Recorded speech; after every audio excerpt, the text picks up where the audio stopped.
À Madrid, Yolanda Garcia dirige la petite entreprise de restauration de meubles que ses parents ont créée. À l'époque où ses parents dirigeaient le magasin, l'entreprise a traversé toutes les crises. Yolanda, elle ne sait pas si sa boutique survivra à la crise actuelle. Certains jours, pas un client n'appelle. Pour ses affaires, les mesures promulguées par le gouvernement Zapatero sont plus que bienvenues. Yolanda pourra bénéficier de la baisse de 5% de l'impôt sur les sociétés. J'ai vu mes parents lutter toute leur vie pour cette entreprise.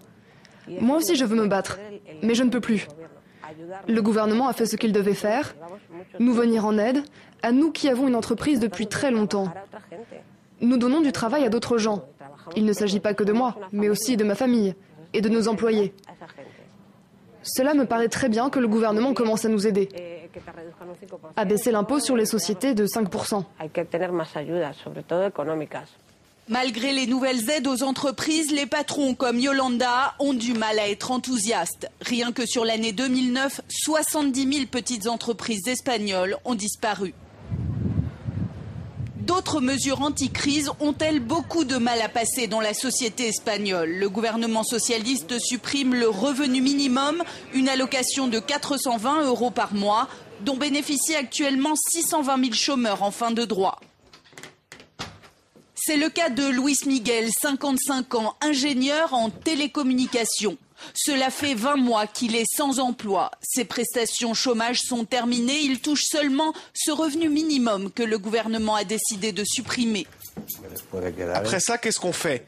On se met à voler? Avec cette allocation de 420 €, je n'ai déjà pas de quoi payer plus du tiers de mes dépenses obligatoires. On va me retirer ce revenu et vous n'imaginez pas à quel point je suis angoissé. J'ai peur, je ne pourrai pas payer l'hypothèque de mon logement, je ne pourrai pas donner à manger à ma fille, rien du tout. Pour moi, c'est une mesure incroyablement antisociale.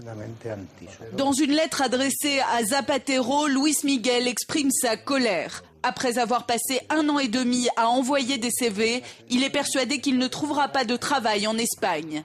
D'ici février et la fin effective de son allocation, il devra faire face à 2 options, l'émigration ou la rue.